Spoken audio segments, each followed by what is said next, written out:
श्री स्वामी समर्थ. श्री अधिक मास महात्म्य अध्याय 3. श्री गणेशाय नमः. श्री सरस्वते नमः. श्री गुरुनाथाय नमः. जय जयाजी श्री रघुनाथा. तौपद्रीही विनम्र माता. कृपा आशिष देई आता चरणी तुझ्या लागलो. तुझी कृपा हो ज्यावरी तो सूत कथा विस्तारी. अधिक महात्म्य सांगे वैखरी त्याची अमृत माहिती. तो म्हणे विष्णू लक्ष्मीस पुण्य थोर गोदानास. आहे जे का विशेष ते सांगे विस्तारुनी. अधिक मासी जे धेनू दान करावयाचे असे प्रयोजन. ती असावी छान सुलक्षण अवलक्षणी नसावी. सवत्स ती धेनू असावी जिच्या दुधाने भरवी चरवी. अमृताची गोडी भरवी तिच्या दुधास असावी. रोड रोगिष्ट असू नये तिचे वासुरू मृत न होय. तिने पुन्हा चोरू नये सशक्त धेनू असावी. सुलक्षणी ती धेनू बरी सत्पात्र ब्राह्मणा दान द्यावी. सालंकार ती अर्फावी सोह दोहन पात्रासहित. ऐसे सुयोग करिता दान गोदाने संतोषे नारायण. तो देई सुख सौख्यमान दातासी या जगतात. अपात्री दान ना करावे पात्र पदरी न ते घ्यावे. आणि नरकास न जावे दान तेही करुण्या. दान महिमा मलमासात पुण्य देई जे पदरात. सर्व दानी हे दान श्रेष्ठ जाना श्रोते गोदान. गोदान जो दाता करीतो त्याचा जन्म सफळ होतो. तो कुलोद्धार करतो आचरुनी दानव्रत. गोदान करुनिया पदरी पुण्य घेती नरनारी. ते तरुणी भवसागरी जाती गावी मोक्षाच्या. देवदेवता स्वर्गी राहती जरी ते अमृत प्राशिती. दुधापासनी वंचित राहती भूलोकेची अमृतजे. त्या दुग्धमृतासाठी देवता राहती धेनू पोटी. गोमाता ती श्रेष्ठ ती वंदनीय त्रिलोकी. काय असे घडेल कारण की देवता सर्व मिळून धेनू उदरी त्या प्रवेशून का राहती ना कळे. ह्या लोकशंकेचे निरसन कराया सांगती भगवान. लक्ष्मीचे निमित्त करून एक कथा इतिहास. पौलव नामे ऋषीवर महाश्रेष्ठ तो मुनिवर. कष्टाऊनी आपुले शरीर तरी तपाचरण ते. करी तपाचरण ते. तपोबल ते ऋषीश्वराचे. आसन ढळमळले इंद्राचे. आता पदोच्युत होण्याचे भय वाटू लागले. देवेंद्र मनी करी विचार. ऋषी करुणी तपापार. येईल माझ्या स्थानावर मग मी ते काय करू. कोणता करावा मी उपाय जेणे होईल त्याचा तपक्षय. तपस्या समोर अतिशय हे बिकट ही मोठी. कपटनीती मनी धरुनी पाचारिल्या त्या अप्सरा त्यांनी. मनी भूलोकी जाऊनी तपोभंग करावा. अप्सरा म्हणती हे अमरेशा तपोभंग तो करावा कैसा. परम कोपिष्ट ऋषी राजसा शापे आम्हा सामर्थ्य. मग आज्ञेचे उल्लंघन जरी तुम्ही कराल जाण. तरी मीही शासन करेन तुम्हासी हो इंद्र म्हणे. इकडे आड तिकडे विहीर. अप्सरा म्हणी करीती विचार. चला जाऊ भूमीवर होईल ते होऊ दे. इंद्र आज्ञा घेऊन अप्सरा सत्वरा आल्या त्या अवसरा. समीप थोर त्या ऋषीश्वरा तपोराज पौलवाच्या. मनोमनी करुणी नमन मंजुळ वाजविती पैंजन. हावभाव नृत्य करून करीती यज्ञभंगाचा. त्या नीरव शांतवनात पैंजनाचा नाद होत. ऋषीश्वराचे मंगले चित्त ध्यान नाम मोडले. पौलवासी येता जागृती प्रश्न केला अप्सरेप्रती. तपोभंगाची ही दुष्कृती केली कोणा आज्ञेने. आम्ही त्रासले काय कुणा आमची का मोडली साधना. आमचे तपाचे भय कुणा काय कारणे वाटावी. आम्ही कुणास न मागो काही आम्हा कशाचा लोभ नाही. एक श्रीहरी वाचन पाही नलगे आम्हा काही ते. तरीही आमचे असे कपट हे करविले कोणी ते स्पष्ट. न सांगाल तरी पावाल कष्ट शाप आमचा लागेल. अप्सरा होऊनी भयभीत निवेदने करती सर्व सत्य. क्षमा असावी आम्हाप्रत कृपावंत ऋषीश्वरा. तर ही इंद्राची कपटनीती कळता ऋषी शोभले चित्ती. शापोदक घेऊन हाती पाचारिती देवेंद्रा. तो इकडे इंद्रनगरीत आसन झाले डळमळीत. इंद्रभयाने गलित गात्र झाला ऐकता ती हाक.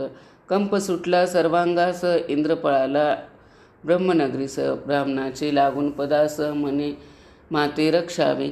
ब्रह्मा म्हणे देवेंद्रास काय अपराध घडला खास. ती निवेदावे आम्हास शोधू काही उपाय तो. इंद्र म्हणे अपराध केला पौलवाचा तपोभंग केला. तो आता शापिला आम्हाला म्हणून भीती वाटते. इंद्रभूलोकी पाचारीला परिणातो सन्मुख आला. काय कारणे विलंब झाला ऋषी शोधती ध्यानात. तो तयासी ज्ञात झाले ब्राह्मयाचे त्याजवळ गेले. अपराध्यास पाठी घातले उचित जे ना कदापि.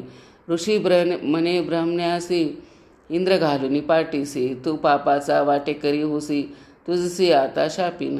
ऐकून ती ऋषीची वाणी उभयता भयभूत होऊनी. धावत सुटले वैकुंठ भुवनी शरण जाण्या श्रीहरी. कर जोडुनी करीती प्रार्थना ही अच्युत माधव सुदना. रक्षी रक्षी पतित पावना ऋषी शापापासोनी. अपराधाचे कारण जाणून म्हणते भगवान. यापूर्वी तुझसी निवेदन केले होते देवेंद्रा. ऋषी ब्राह्मणाचे छळन कदापि न करावे जाण. विवेके नित्य राखी भान सांगितले तुझ होते. ब्रह्मशापे तुझी संपत्ती पूर्वी गेले सागरपोटी. ती काढावयावरती मंथन करावे लागले. ब्राह्मण देव मानुनी कदापि न करावे त्याचे छळन. त्रिभुवनी ते पूज्य जाण मत्स्वरूप जाणावा. ऐसे हरी समजावित असता ऋषी विचार करीत. चित्ता पाचारुनी नये देवता कुठे गुंतले पहावे. इंद्र ब्रह्मा विष्णूसहित पाचारुनी नाही येत. हे कळता बहुक्रोधित पौलव ऋषी झाला. शाप द्यावया तिघास उदक घेतले हातात. ते पाहुणी धरले कैलास मार्ग शिवचरणाचा. तिघे आले शिवापाशी व्रत निवेदन करुनी त्यासी. म्हणती रक्षावे आम्हासी ऋषी शापापासूनी. महादेव म्हणती तयास गंभीरता समस्या ही तर खास. सुचेन काही आम्हास काय करावे या समयी. कुठे जावे काय करावे कुणी कुणाचे रक्षण करावे. कोणत्या स्थानी कुठे लपावे शाप भयाने नाकळे. तर विचार करुनी अंतरी महादेवास बोलले हरी. ब्राह्मणाचा शाप धेनुवरी कदाही न तो चाले. तरी धेनुस पाचारून तिच्या उदरे प्रवेशून. सर्व देवानी स्वरक्षण करावे हेची उचित. ब्राह्मणना शापे गोमाता हा एकची मार्ग आता. दिसे जो सर्व रक्षिता होईल कठीण समस्या. मग सर्व देव करीती ध्यान गोमाते सत्वर धावून. करी आमचे तूर संरक्षण पौलव शापापासून. मग एक एक देव देवता धेनू उदरी झाला प्रविशिता. गंगा यमुना अधिक सरिता ही उदरी विसावल्या. देवदेवता 33 कोटी लपून ठेविल्या धेनू पोटी. ऐसी धेनू श्रेष्ठ जगती झाली वंदनीय ती. पाचारुनी देवदेवता कान येती महिवरता. शोध अंतर्दृष्टीने घेता सत्य उमजले पौलवा. निरकून पाहिले धेनू ती तव तिये अंगी सर्व देवते. पाहता विस्मय वाटला ते म्हणे आता काय करू. जरी हा देव इंद्रासाठी मी शापेन धेनू गोमटी. तरी दुष्कृती होईल जगती पुण्यक्षया जाईल. ऐसा विचार विवेक धरुनी क्रोध ऋषी घे आवरुनी.